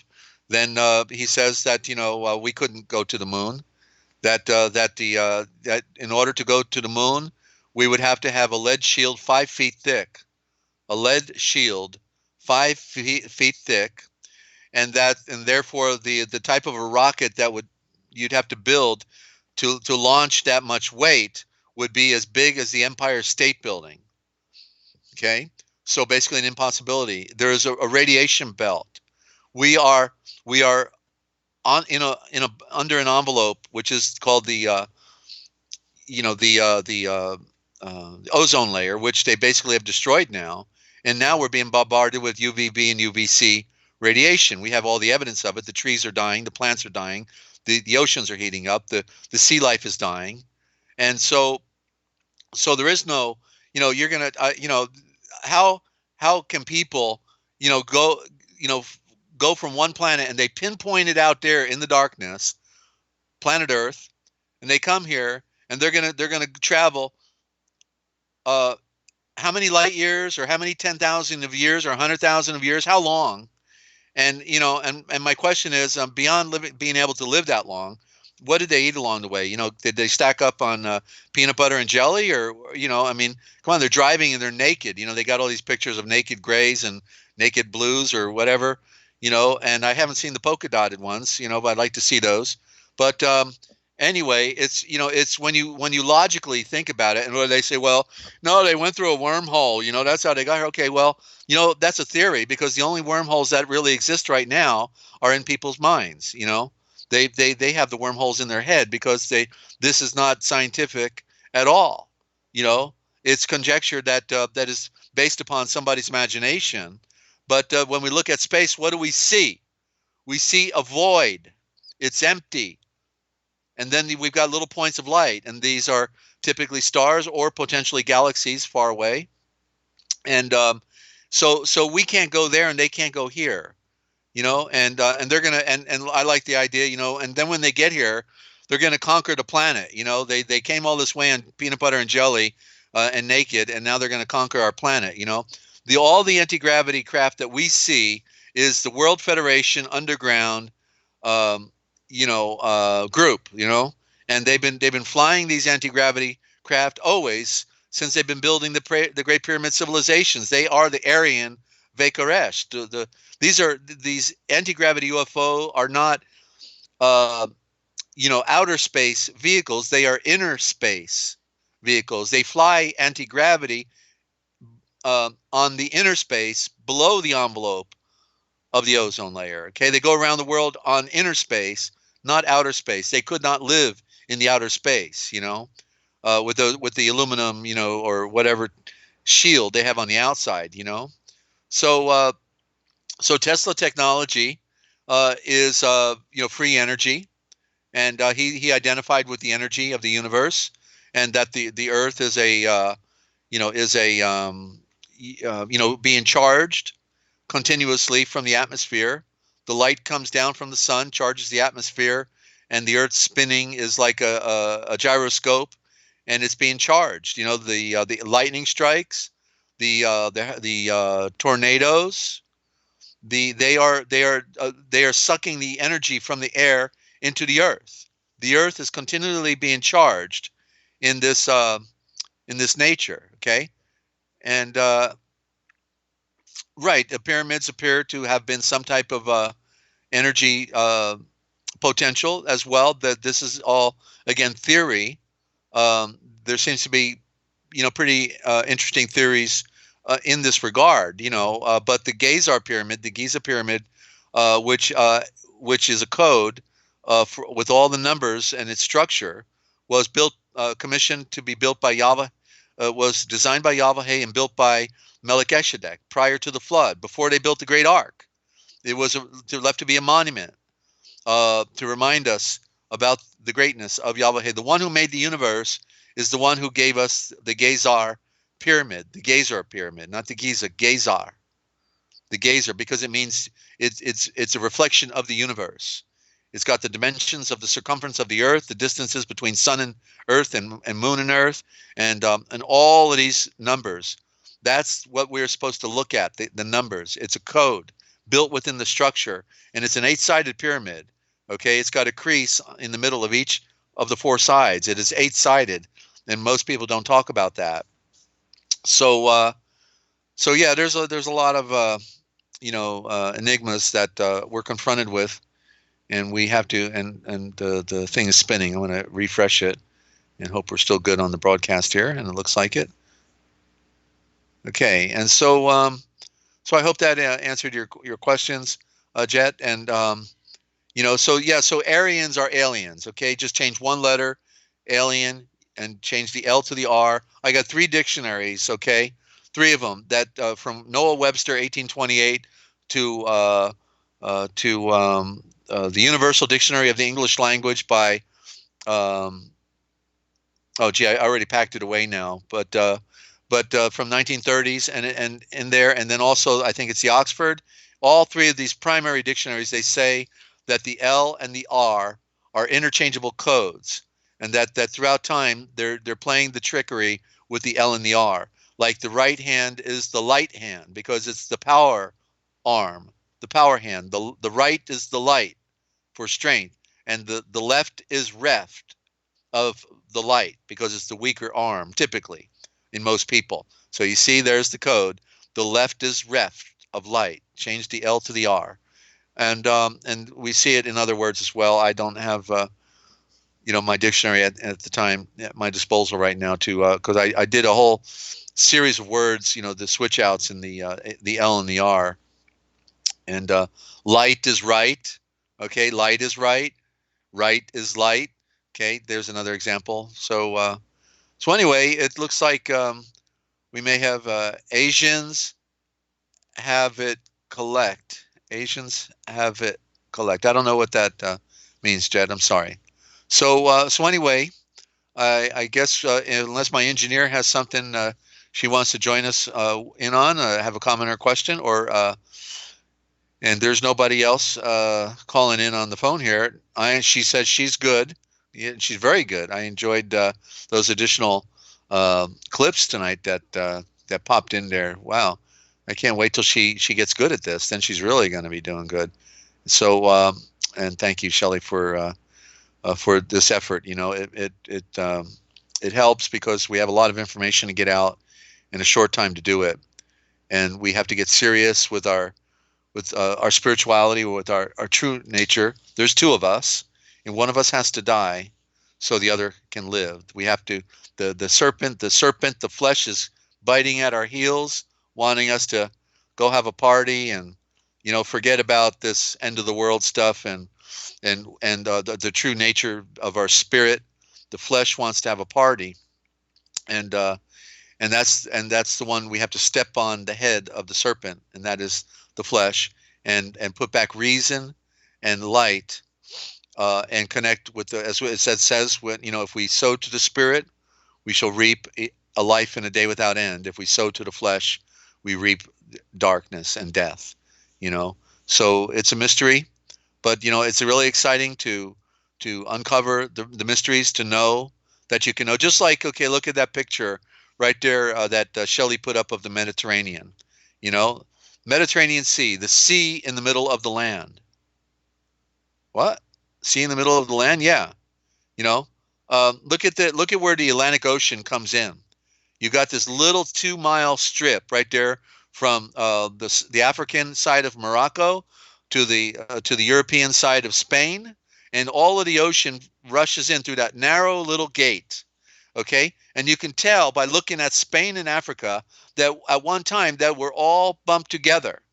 They were touching, and therefore the Atlantic Ocean couldn't come in. David Attenborough, one of the foremost naturalists in our world, who did many documentaries, did a presentation on the Mediterranean and said that every 100,000 years, Africa and Europe come back together, close, and all of that ocean evaporates, and because there's not enough rivers to keep it filled, and it's a paradise. There's the flood, the sea, the Mediterranean Sea, Mediterranean Sea, the sea in the middle of the terrain, in the sea in the middle of the land. Okay, in Spain and France, there are caves that have pictures of African animals on the walls. Well, how could that be? Because the animals could go right up into Europe. Even the woolly mammoths. The woolly mammoths were up in the very northern parts of the continent. Elephants. Okay, with fur on them, of course. So the migration was there, and but there's 200 civilizations that are under the water of the Mediterranean Sea. There are islands with cobblestone roads going right into the water. How could that be? That there are places right off the coast of Turkey and Greece where it's illegal to go scuba diving because right under the water, right 15 feet down, 20 feet down, there are dwellings of people that lived there prior to the flood that came in. Look at the Mediterranean Sea. Tell me that's not a mega flood. That's 4,000 miles from the Atlantic to the Levant. 4,000 miles. The state of New Jersey appeared on the map when that basin filled up. That's how much water came off of the oceans. New Jersey came on the map. I know because I grew up in New Jersey, and there's only a foot of 1 or 2 feet of soil. And then you've got sand and seashells and fossils. And then just saying desert, the water on top right looks like a reverse image of Oz with Tazy too. Okay. All right. I can't process that right now, but that's all right. So it's in front of us. They put everything in front of us, and we can't even see it, ladies and gentlemen. In fact, the Black Sea became twice as big when the flood occurred because the water flowed right over that area there in Turkey, right over into the Black Sea, and it became twice as big. Tasmania. Okay. So the mythologies there. They call the place where the Atlantic Ocean comes in the strait, right there, the Strait of Gibraltar. They call it the Bars of Hercules because they wanted everybody to remember that this is where the continents were pushed apart, and that the Atlantic Ocean rushed in. And then what do they call it right off of the cliffs right there in Spain? They call it the burying place of the gods. The burying place of the gods. Okay, so there's a way you can get the picture by looking at all of the mythology, all of the history, all of the archaeological evidence, the geology, all of these things. Even Africa, the Sahara was underwater at one time. And it was a shallow sea. And they go out into the desert there in the Sahara, and they show all of the sea life that used to be there on the desert sands. So old maps are very different. Thank you, Jet. And even America was called New India. Okay, I've got a picture of a map called New India, and of course that's why they call the native people here Indians. Okay, Indians. Whoa. Indians? I thought Indians were in India, but no, they were the first slaves. They enslaved them all. British East India Trading Company laid claim on them, you primitives. And then then they decide, well, wait, no, we'll switch it out again. We'll call it America. We'll tell everybody it was because of Medical Vespucci. We'll just tell everybody that he discovered America, when really America comes from the Toltec god Quetzalcoatl, and also Americu. Americu means a feathered serpent. That's what it means, and it's therefore synonymous with the phoenix. So Americu, the feathered serpent, the phoenix rising. That was the 500-year plan of the one world order for America, all designed by the would-be King of England, Francis Bacon, who was therefore the chief architect of the one world order of the day, of the new Atlantis, Americu. Okay, so the occult run our world. It's an occultic world. They've enslaved us all. Nothing is as it seems. The truth is buried, and the lies prevail. Columbus didn't discover America. Why was he called Columbus? It's in the name of their goddess, Columbia. Okay, Columbia, and that's why it's British. It's Washington D.C. is called Columbia, District of Columbia. Whoa, District of Columbia. Then it's a foreign state. It's a foreign state. Yeah, it's a holding state, holding a bunch of slaves in their capital. So all right. Well, I want to thank you for tuning in tonight and joining us here on the Forbidden History Live. And any new listeners, want to welcome you again. You're tuned in to Forbidden History Live. I'm Dezert-Owl, your host, and I know that just like they pulled their next symbolic act with the taking down the Notre Dame church, the Kirk, that there's something very significant in that they're getting ready to take down all of Christianity, the secret societies. The Christians are persona non grata in the occultic world because they hate the Father, they hate Yahweh, and so so we can know the next game that's coming our way, ladies and gentlemen, and it's been ongoing, of course, ongoing ever since Yeshua established the golden age of light. The secret societies have been infiltrating the true societies and changing the scriptures, stealing the scriptures, rewriting them, controlling our words. Everything done outside the Vatican at the College of Abbreviators. So they're doing it. So let's take these lemons and make lemonade, and let's try to pull things together, and tell a friend about Forbidden History Live, okay? And don't forget, if you want to support the truth, the unadulterated truth, and a translation project that we have here that we're attempting to produce, but they keep hitting us, the hits keep coming, then you can send us a gift at contact. Our PayPal email is contact@freeamericaradio.com. Contact@freeamericaradio.com. Check out the museum, radio museum. I did 6 years at therealpublicradio.net, the realpublicradio.net. Okay, and there's 200 pages of information there.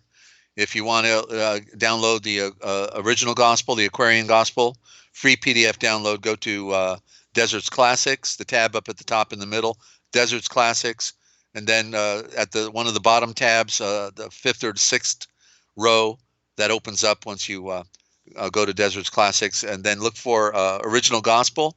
Click on that and scroll down at the bottom. There's a free PDF download, okay? And we'll hopefully be bringing back on the broadcast the Aquarian gospel, which is actually the original gospel. Okay? So don't forget, the truth is stranger than fiction. And if you want to know the truth, if you want to know the future, then you just simply need to look for the Forbidden History, because it's all right here, coming your way every Sunday evening at 9 p.m. Eastern Time, every Friday evening, 9 p.m. Eastern Time. And don't forget, every morning, Sundays and Wednesdays with Ninja Cat 111 at 10 a.m. Eastern Time. Oh, I got it. Okay. And we may have another broadcast with Shannon on Mondays coming up as well. So I want to thank Shelly, Ninja, and all of you, of course, y'all love, and Lynn. I bet you Lynn has already crashed. She doesn't stay up too late. And Jet, for your questions, and just very grateful to be hanging out with dedicated people that want to know the truth about life. They're sick of being lied to, and so let's do it, ladies and gentlemen. Well, let's tell our friends, and don't forget, I really want to entertain questions, because I've already done my homework. I've already answered my questions, and no mystery to me anymore. But many of you are still trying to figure out the grand illusion. And as a political activist, I studied all of it, so we can talk about it in any way, shape, or form. And so hit me up if you have a certain topic you want me to discuss. I'd be glad to address that. All right. So thanks for tuning in. And I'm Dezert-Owl signing off right here on Forbidden History Live. And thank you, Shelley, as well. You've done great. Peace and love, all of you.